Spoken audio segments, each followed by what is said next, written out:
Bon, déjà, le président Souta est venu me rencontrer à Portland il y a quelques mois aux États-Unis pour me présenter justement le projet déjà l'équipe de France de cet été et en plus ce projet Fédération FFBB Afrique et étant franco-camerounais. Et le Cameroun fait partie justement de cette convention-là, ça m'a tenu à cœur et j'ai tout accepté de participer et d'apporter mon aide et mon partenariat à cette convention, avec Boris Dio également, car c'est un très beau projet. Il va être un peu long à mettre en place bien sûr, c'est un projet à long terme, mais surtout très excitant, un très beau projet. Mais si on arrive à mettre en place la formation d'entraîneurs sur place, d'arbitres, des structures intéressantes et adéquates, du matériel aussi à disposition de toutes ces fédérations, qui permettront justement aux jeunes joueurs sur place de pouvoir être licenciés dans ces pays-là, éviter d'être pillés et partir dans des championnats européens ou américains. Car je ne pense pas que ce soit assez intéressant pour ces jeunes-là où ils ont vraiment forcément envie d'à 13, 14, 15 ans de quitter leur famille pour partir en Occident.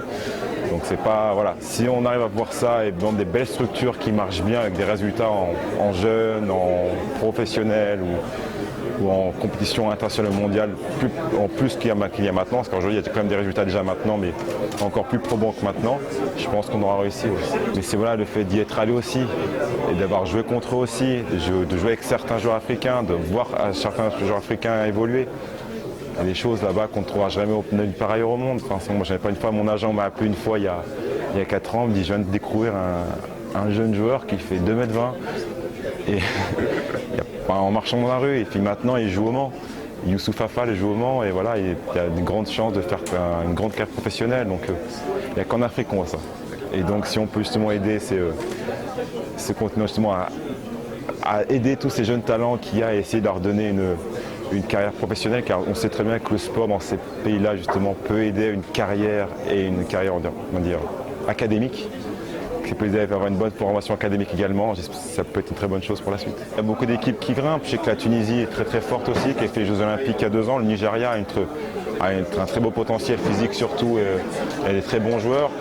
Et on a des équipes comme le Sénégal contre la Côte d'Ivoire, le Cameroun qui a pas mal de joueurs NBA également, qui peuvent aussi grimper. C'est tout un ensemble et c'est pour ça que cette convention est bien et qu'il peut réunir 10 pays.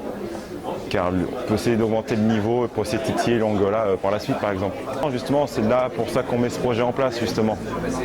On sait très bien que ça ne va pas se faire du jour au lendemain. De toute façon, c'est un projet qui vient d'être lancé. Et on sait très bien aussi que certains joueurs aussi ont envie d'aller en Occident. Je ne cache pas ça, je ne pourrais pas les bloquer par rapport à ça aussi.